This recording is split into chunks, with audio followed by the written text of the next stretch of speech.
Greetings everyone. In today's video I'm going to be showing you a Frosty the Snowman who is a little bit extreme 3D because his arm is holding his broom up off to the side. If you wanted to make it more wearable, you would just have to sculpt that arm going around, skip the broom altogether, and then it would be perfectly acceptable for day-to-day life. Otherwise, if you like the things to be crazy and over the top like I do, then go ahead with the arm and the broom. It really adds a whole extra element. I hope you guys like this design as much as I do, and don't forget to click subscribe to see my future videos as well. To really sell the dreamy quality that Frosty has, I'm going to do an ombre background of a kind of a periwinkly purple into a really pretty orchid color, just kind of going back and forth over it. Nice sunset background color, so pretty. It would be gorgeous in the springtime too. This on its own does not scream winter fairy tale, but it certainly does scream like happy spring. However, it works for this. And then I'm going to encapsulate the entire nail with a layer of clear acrylic to make sure it is nice and strong. If you are curious about why I didn't apply any color acrylic to the very tip of the nail, it's because I knew that it was going to be completely covered up and I didn't want to waste product, is essentially the whole here's and whys. Then I'm going to file the nail into shape with my E-file to make sure it is nice and smooth, go over all the edges, make sure it's all nice and just finished looking. And now I'm going to start sculpting my trees that are going to be behind Frosty. With a light blue acrylic, I'm going to begin sculpting those inverted triangles that are so prevalent for an evergreen tree when they're drawn here and there. You see like the classic, or not inverted triangles, layered triangles. That's what I was going for. So we've got the triangle with blue, and then grab white acrylic and add a second layer to it on top of it for the snow area. So you've got the blue, and then you have like a frosting layer of white. I'm going to do two trees, one on either side of the nail, not necessarily symmetrical. I want them to be a little uneven. The whole nail isn't symmetrical or perfectly symmetrical. If you were trying to make it symmetrical, you would want to make sure that you kept that true with the trees. But because I knew Frosty was going to be holding the broom out and he wasn't going to be just standing straight, the asymmetrical trees would kind of just play into the whimsy of this. That's the whole idea. So we've got the one side, you go blue, white on one triangle, and then repeat on the other side with the blue and the white, and then go back and forth, do your blue, do your white, all the way up until you have the entirety of your trees sculpted. As you're doing each of these layers, try to make your triangles slightly smaller and slightly smaller and slightly smaller going down so that eventually they just come to a point and they look like they are naturally the very tippity top of the tree. The other thing to consider as you're doing this is that I am trying to kind of tip my trees inward. Think of it as if you're looking at these trees through like a fisheye lens, and the center where Frosty is kind of like ballooned out, and it's more towards the center, it's more pulled forward, whereas these trees that are further away, it actually makes them look farther away if you slightly curve them like they're going up into a point at the very top, like they outline the nail almost. So as you're sculpting them, kind of pull them forward, and you'll see, especially on the tree that is to our left as we are watching this, kind of comes towards the middle of the nail a little bit more. Keep going through with all of these layers. If you find that your white acrylic isn't bright enough of a white, if it doesn't seem like it's that much of a difference between the white and the blue, you can always add some white acrylic paint to it later. That will increase that snow-capped look. So I'm going to add this next section of blue to my tree, which with each of these that's getting smaller and smaller, that priority to shrink them in size becomes more and more necessary. You'll see that more with this white layer too. We're just trying to bring those in. It's not going all the way to the edge of the nail anymore. It's a subtle thing. This will be the last section of blue on this side, and this will come all the way to a point, and it will not be on the edge of the nail anymore. It'll be towards the, like pointing towards the center. After you have finished with this little bit of blue and this little bit of white, then you're going to want to make sure that your trees are fully cured before you continue and you start working on Frosty. So set the nail to the side for a few minutes, work on some of the other nails. Then once you are ready, grab a bigger brush, probably you'll want to, and some white acrylic, and sculpt the first big snowball of Frosty. So that nice sphere right in the middle for his belly and where his legs will attach to. Leave a little space from the tip of the nail for where his feet will be touching the ground. After you have the first bead laid down and you smooth it out so that it is in a nice circle shape, add a second bead to it that is a little bit wet, and then flip it over as you saw, which will give the acrylic that nice domed shape. So after you flip it over, leave it until it starts to turn matte. It's probably, depending on your acrylic system, 30 seconds to a minute. If you leave it too long, it may actually start to come into a point shape, which you don't want that either. I'm going to add Frosty's head, and then I'm going to smooth out the transition from belly to head, give him something of a neck. After you have that neck shape kind of worked in, you've got a little bit of a neck going, and then you can decide what element you want to work on next. You could do arms or legs. You can do the hat. I'm going to add a little bit more acrylic to the face. Same thing, kind of dome it out. This time I'm not going to flip it over. I'm just going to work on it with my brush, but for that bigger body area, it really worked well to flip it over. Still going in with the white acrylic, like I said, I'm going to do the legs. You could work on the hat next. It's very tempting to me to start on those extra details that really sell a character. I love it when you go from having shapeless blobs of color and shape on a nail or a painting or whatever it is that you're doing, and then all of a sudden you add a detail and it switches from what on earth am I doing to, hey, look, there's Frosty. And to me, that's where the hat comes in with this one. And that hat is what really sells it. However, we're going to wait a moment just for that little aha moment. And I'm going to do the legs. The one leg is going to be standing with the foot on the ground, so the very base of the nail. The other leg, he's kind of, like tipped on one side. He's like doing a hurrah motion. And so he's got the other foot up in the air. And I'm going to sculpt that one up to the side. There isn't much distinguishing details between Frosty and the trees behind him because they are the same color. You've got white for your treetops, you've got white for Frosty. So don't worry about that currently, but just make sure that later on when you go to detail him with acrylic paint that you do give a little bit of a extra special touch to Frosty so he stands out compared to the trees. I'm going to be adding his arm that is up in the air, the one that is not holding onto the broom first. And I'm going to sculpt that, same thing, all white acrylic.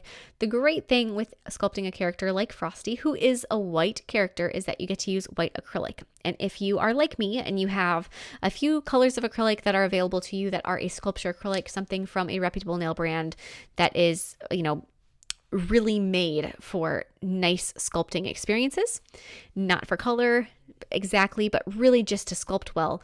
Sculpting a character with all white is so nice. It's like a little refreshing breeze because the acrylic just seems to cooperate more versus a lot of colors. And so I'm always excited when I get to do a whole bunch of stuff with just white acrylic because I'm like, oh, it's going to be so easy. And then I'm going to sculpt on his hat. Like I said, this is really to me the moment when he's got his hat on that it goes from, shapeless circles or who is it, Snowman, to hey, there's Frosty. With gray, I'm going to be adding the very top of the top hat, and then I'm going to be adding the black band right below that. Depending on what era your Frosty's from, how many times it's been remastered. Sometimes the hat is close to all black. Sometimes it's a very light gray. Sometimes it's kind of in the middle. So I'm using the gray that I have that's closest to a medium gray. It's a little lighter than I probably would have chosen for Frosty had I had more options at my disposal. If that's the case for you as well, know that you can always adjust the color later with acrylic paint if you want to, or if you like it and you're like, you know what? It's good like it is, you can leave it. But that's the same thing with any sculpting. If you don't have the color that you need, sculpt with whatever's closest. So if you need a very, very light gray, but you have no grays at all, use white. If you need a really, really dark gray and you have no grays at all, use black. If you have black, of course, because you can always fix it later. With pink acrylic, I am going to now be adding the little flower that's on the edge of Frosty's hat. This is with teeny tiny beads of acrylic. This is one of those, if you don't have the right color of acrylic, if it's too small an area, this would be just fine if you simply painted it on instead of trying to sculpt it with the acrylic because it is such a tiny space. It is nice to have the different 3D layers, but I don't think that particular area it's as necessary as some of the other things. And then with light blue, I'm going to add the very center of the flower. And now with red, I'm going to be doing the only really intense color besides that bit of black on Frosty's nose or hat. And I'm going to be doing Frosty's nose with red. Be very careful with the red acrylic so you don't get too much of it on the white of the rest of his face because it will stain. And now on a nail form backing, I'm going to be sculpting my broom handle. I'm going to begin with brown acrylic and just kind of push it back and forth until I have that nice long thin shape. If any of the spaces as you are pushing and pulling it seem to have gotten too thin, fix them up with a little bit more of your brown acrylic so it's not too delicate in any one spot. You want it to be nice and uniform going all the way down. You can always secure it and add some more thickness with clear acrylic to the back later, but just for the time being, even as you are working on it currently, it's nice to have a little bit more on it. With yellow, I'm going to be adding the bristles of the broom, kind of tuck in the sides, flare it out at the top, give it kind of a flower vase shape.